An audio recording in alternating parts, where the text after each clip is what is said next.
Je crois qu'il est possible de vivre chaque jour conduit par le Saint-Esprit. J'ai lu dans la parole de Dieu que Dieu répand son amour dans nos cœurs par le Saint-Esprit. J'ai lu dans la parole de Dieu que tous ceux qui sont conduits par l'Esprit de Dieu sont fils de Dieu.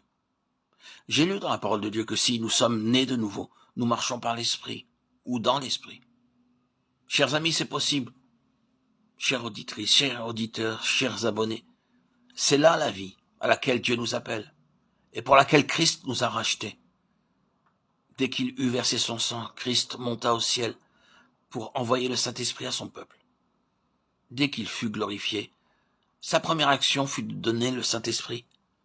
Si vous croyez que le sang de Christ vous purifie de tout péché, et que le Christ glorifié a la puissance de répandre le Saint-Esprit dans votre cœur, vous avez fait le premier pas dans la bonne direction.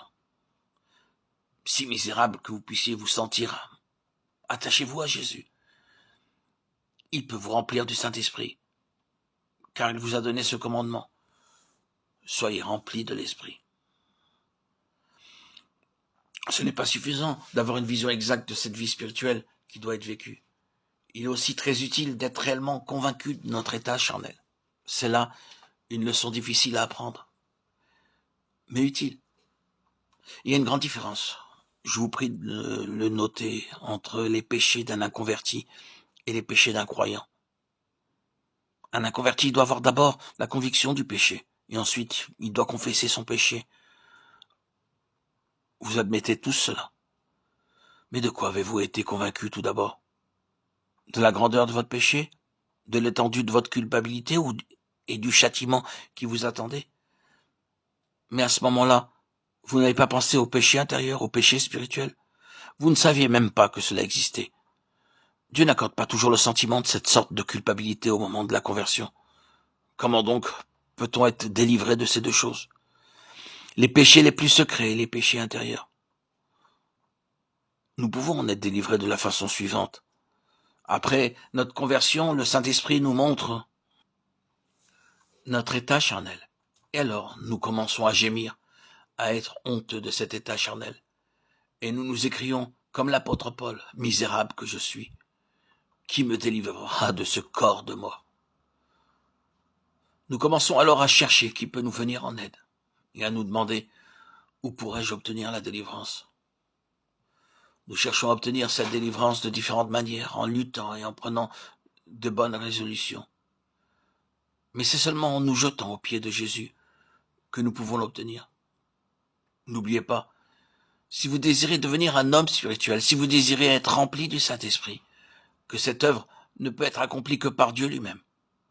Dieu seul peut le faire. Combien notre vie, nos prières, notre prédication seraient différentes si la présence du Dieu saint qui remplit l'univers et l'éternité nous était révélée. Dans ce but, Dieu veut nous amener à mourir à nous-mêmes. Quelqu'un me disait un jour, c'est terrible, cet appel à mourir. Oui, ce serait terrible si vous aviez à le faire par vos propres forces.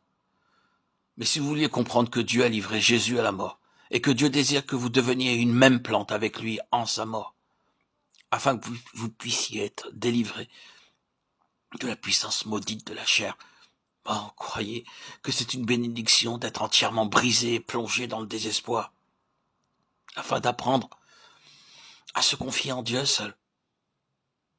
Voilà le point auquel vous devez arriver. La chair prévaut et triomphe en moi, et je ne puis la vaincre. Oh Dieu, aie pitié de moi. Seigneur, viens à mon aide.